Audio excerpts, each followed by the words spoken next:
Welcome, my name is Tishara and this is StarMade. In this episode there's a number of things I want to show you guys and to talk about.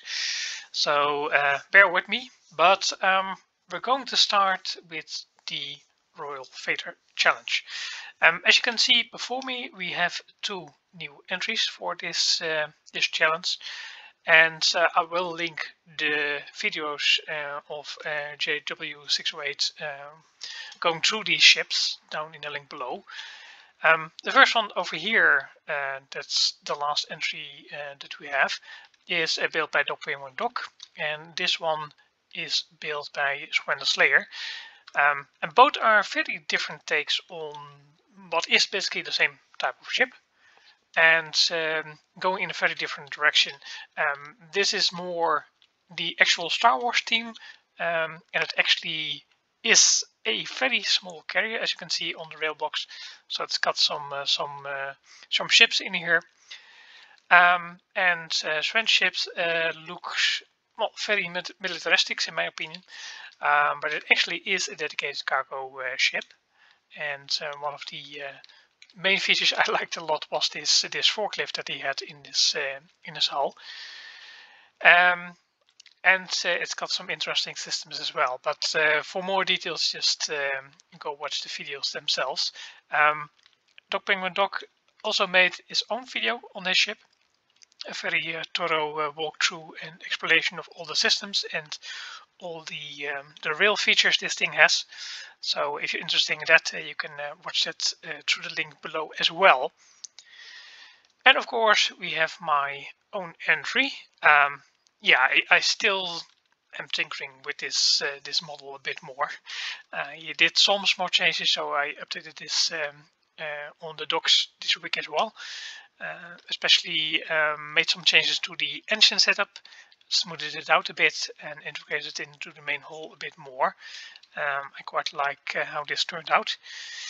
And I did do some redesigning of the main cargo holds. I also wanted a forklift of my own, but I didn't have as much space as Sven had. So I came up with this small design.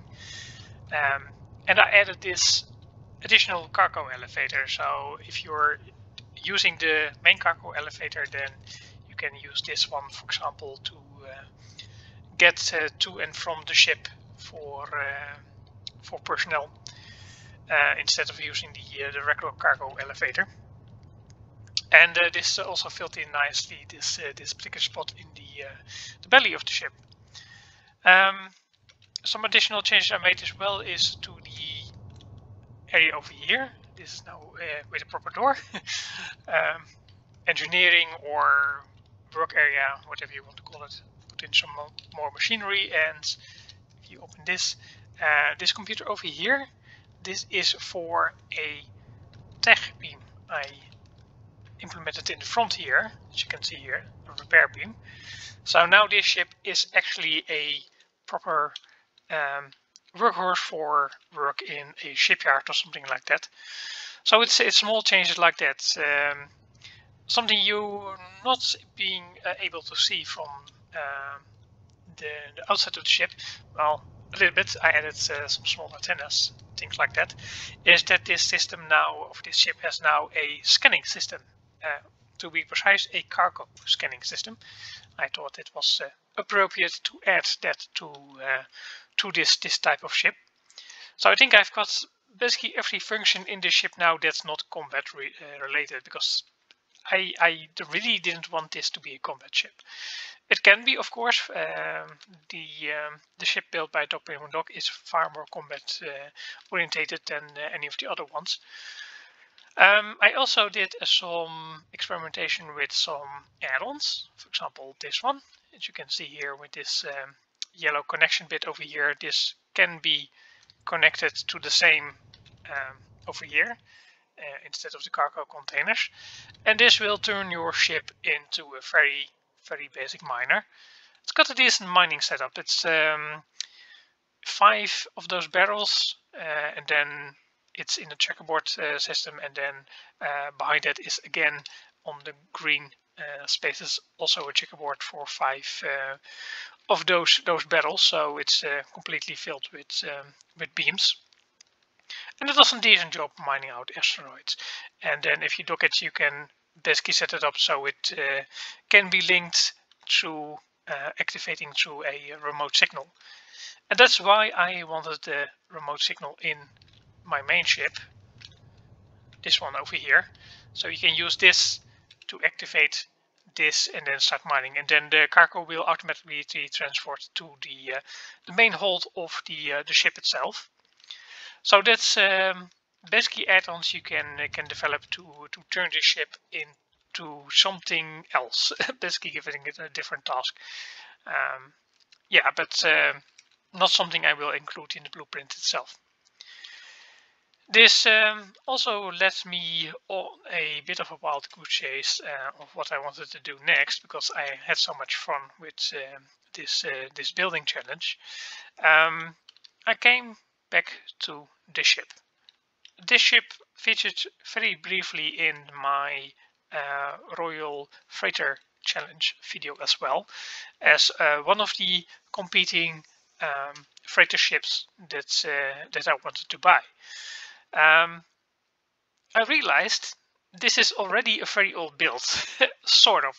It still had a lot of old systems, or all of the old systems. So power blocks, power capacity at least, scanning modules, things like that.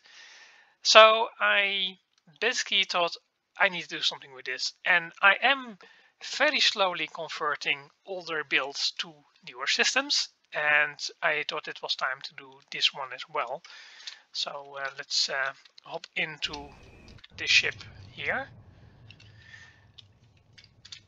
and get rid of our interface again. Basically, the functionality of the ship itself is still the same. It's still a fast moving ship, and we still have our cargo hold over here with our cargo container, also with new systems. But the actual power systems and the chambers that are connected to them are completely different. And now I do need my interface back again, because if you go to ship Reactor, as you can see here, this is our main setup. We've got a stealth drive on this ship, but not only this. This is my stealth setup, so it's a perma-cloaker. With some basic jump drive capabilities and some reactor chambers, reactor failsafe to be exact, because we have a secondary reactor in this ship. Yes, we have two of them, and the second reactor is what I believe is probably going to be the most used setup. It's got a fully kitted out jump drive and a lot of top speed and turn rate and anti-gravity, because I wanted it to be able to move very quickly, very fast, and not being bothered by gravity at all. And of course the reactor failsafe. So if one of the reactors will fail, then the other one will take over. Although, in my opinion, if a reactor is so damaged that it needs to be taken over by the other one, then this ship is probably so far gone that it doesn't really matter anyway. But I wanted to put it in just in case. So basically you can choose to go from this very good travel setup to a stealth setup that will allow you to travel through very dangerous space if you're not going to be trying to be seen. So I'm going to tweak this a bit and then put it in my updated folder, because I'm thinking that I'm going to update a whole bunch of ships once I have all of them all converted to the docks. But that will happen in the future. Yeah, but this is not the only ship I worked on. One of the bigger ships I updated recently is this one, the tactical Borg cube.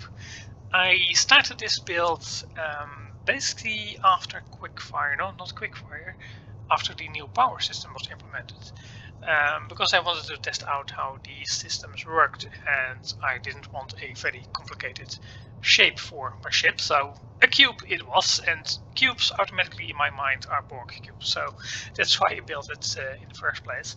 I did a lot of updating for this as well, so it now has the new power systems as well. But one thing that I noticed for myself, and I think a lot of people will suffer from that as well, it is not really fun to update a existing ship with new systems. So in my opinion, to get over that is always to try something new with a build. And especially if you're talking about big builds like this, because this is 300 by 300 meters. So it's quite a big internal volume this ship has. And I did want to make some changes, and the change that I made for this one is this big docking bay over here, this big door. Because I had a smaller docking bay door here in the past with small Borg-like drones spheres, but this docking bay is now big enough to house a actual Borg sphere, at least in the size, scale size for this particular Borg cube, because this is 1/10 of the scale. I believe a actual Borg cube is 3000 by 3000 meters instead of 300. So the Borg cube that will be able to dock here should be a 1/10 scale as well. So I got rid of all the drones. They weren't really working for me anyway, and it would include a lot of docked entities to fill out the docking bay of this thing. Because if we move inside, then you can see, okay, yeah, this is very big. So even shift moving is not really fast. That is still the same setup I had before. So all this space should have been filled with drones in the past, but never was. So yeah, I just extended this bay a bit in the back, and then I had enough room to get a sphere docked somewhere in the middle over here, at least with enough space theoretically. It doesn't have any rails yet because I didn't build the Borg sphere. I'm not sure if I'm going to build the Borg sphere, but it's on my list, so to speak. Inside is still basically the same. I think I added these green force fields as a new thing for protecting the core, but that's about it, I think. The rest is still basically the very big Borg drone chamber, so that's not really different. Yeah, systems are new, so there's still a lot of space in here. You can add more and more systems, but this is already quite a lot. So you get a bit of a problem, at least I get a bit of a problem with connecting systems to a computer, then it doesn't really always do that correctly. But again, next step, this build is Star Trek, so I've got another build from the Star Trek series that I wanted to show you. This is a Defiant class ship built by Dr. TARDIS. He pointed me to this particular blueprint because he wanted me to have some critique on this. It's basically abandonware at this point. It was last updated in 2018, I believe, end of 2018. So it's an older build, and it's also a big build.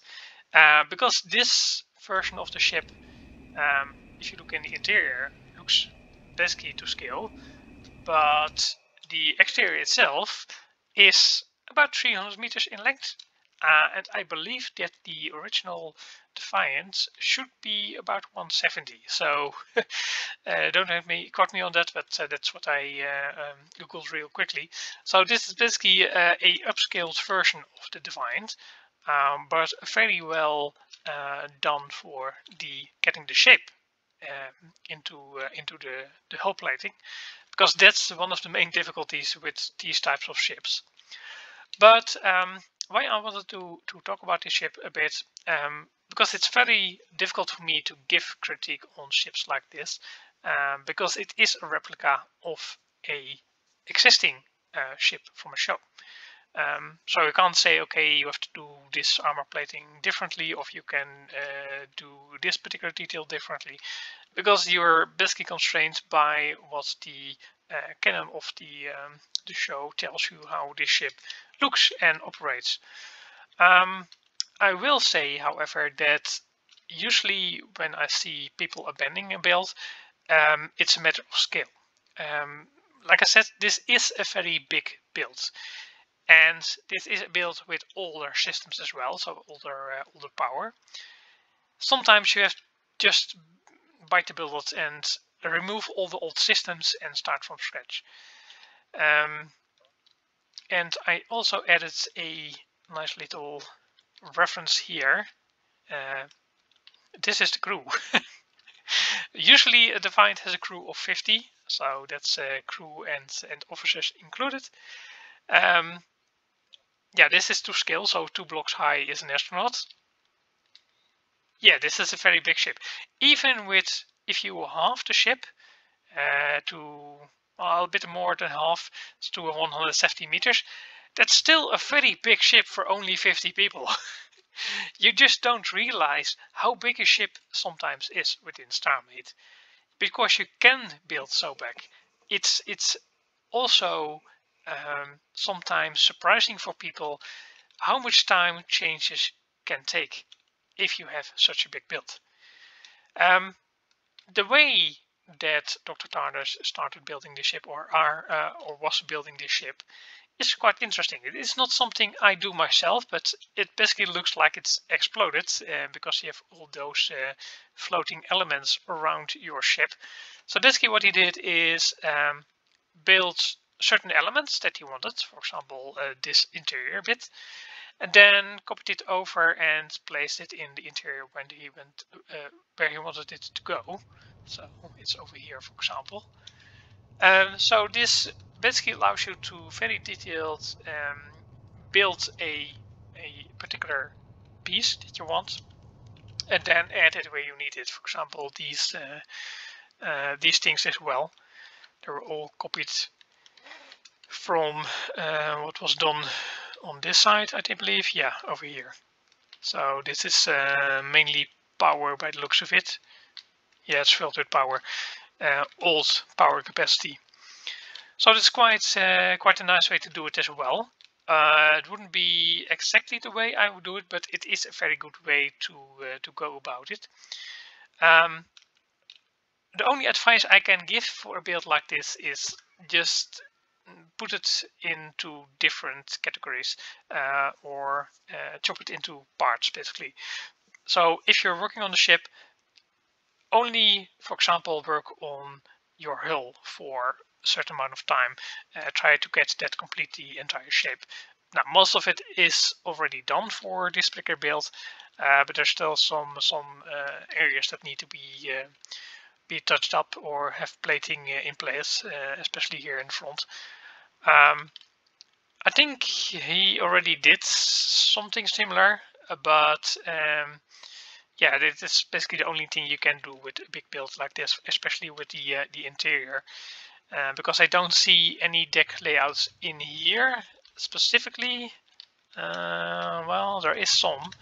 Yeah, this is a hallway by the looks of it, at least perhaps windows that look into a big hangar bay by the looks of it. Yeah, there is some deck layouts, but the rooms are not all defined yet, so yeah, it's quite far done, but yeah, it still needs a lot of work and detailing. Basically elbow grease. So that's what I want to give you as an advice as well. Just chop it into bits and then start for each part until you're done. Or if you're fitting on doing something else, then just jump to a different part of the ship. The last ship I wanted to show you guys is this one. This is the Hypotenuse from Babylon 5, built by a White Falcon. And this is actually to scale. This is very impressive. It's a very big ship. But this is also abandonware. It was recently uploaded to the docs, and basically what the description said, okay, I worked on this ship for a very long time, and basically he lost interest or whatever, and now it's uploaded for someone else to finish it. But again, this is very difficult. This is also a build of a existing ship, so you're basically constrained by what the show tells you about the ship again. And it's very, very big. So yeah, there's still many hours of work in this build. And exterior wise, it's basically done as far as I can see. But interior wise, there's still a lot of empty space. And I mean a lot. So let's move inside and can show you. Yeah, here we go. So this is all systems. It is new systems, so that's at least something it's got going for it. But the rest of the interior is basically, yeah, where the floors are going to be. This is a similar way I work myself as well, basically. So marking out the floors and then going from there. But actual detailed interior is mostly reserved for small parts. For example, this hangar bay. This is something I quite love, how this hangar bay turned out, by the way. All kinds of stairs and areas where you can go as an astronaut to service these fighters. I think they were Starfuelers that they were called. Don't remember correctly. But yeah, this is one of the most detailed interior spaces there is, because the rest is just basically empty hull all the way to the engine part. There is some part with interior space, bunk beds and things like that, I believe. Yeah, here, over here. So this is some interior, some hallways, some bunk bed areas over here, for example, where the soldiers will sleep. But this is all very copy-paste, samey. I mean, it's to be expected because a lot of soldiers in the ship will have rooms like this, so it's to be expected. But there's not a lot of variation in your interior build yet, so that might also basically fatigue you if you start building interior for a ship. It's never fun to do the same thing all the time. People need new stimuli to keep engaged. But a very impressive build. I will link the download page for this one as well, if you want to check it out yourself. But the only advice I can give for these builds as well is either commit to it, know what your limits are, or go smaller. Because big builds like this take a long time, and I know the build I made for the collector trading ship took me a year, and it was not as big as this one. So know what you're starting. Hope you enjoyed this episode. There was not a lot of new building in this episode, but I just wanted to talk about these type of ships that were abandoned, and basically a lot of work went into a very impressive build, but never got finished. If you have questions, let me know, and I'll see you next time.